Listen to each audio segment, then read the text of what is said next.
কি কি আসসালামু আলাইকুম। আসসালামু আলাইকুম আপনারা। আসসালামু আলাইকুম, কেমন আছেন আপনারা? ভালো আছেন না? আমার এলাকাও কিন্তু আপনাদের পাশের এলাকায়। হ্যাঁ, আমি 11রই সন্তান এবং ইলেকশনে দাঁড়াইছি শাপলাকলি মার্কাতে।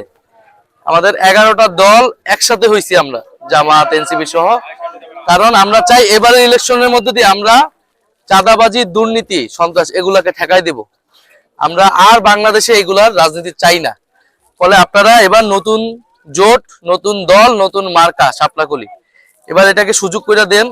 আমরা ইনশাল্লাহ আপনাদের জন্য কিছু কাজ করি। আমরা দেশের স্বাধীনতার জন্য এর আগেও আন্দোলন করছি, রক্ত দিছি। এবার নির্বাচনে আমরা দাঁড়াইতে চাই।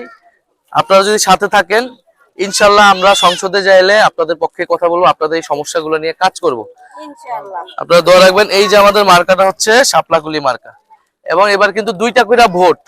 এবার খুবই গুরুত্বপূর্ণ এবারের ইলেকশনটা, কিন্তু এটা সাধারণ কোনো ইলেকশন না, এবং এটা ফ্রি এন্ড ফেয়ার সুষ্ঠু নির্বাচন হবে। একটা হলো গণভোট, যেটা হা বা না থাকবে। তাহলে আমরা সবাই হাতে ভোট দিব। হাতে ভোট দেওয়া মানে সংস্কারের পক্ষে ভোট দেওয়া। আর একটা হলো শাপলাকলিতে ভোট দিলে আমরা সংস্কারগুলা বাস্তবায়ন করতে পারবো।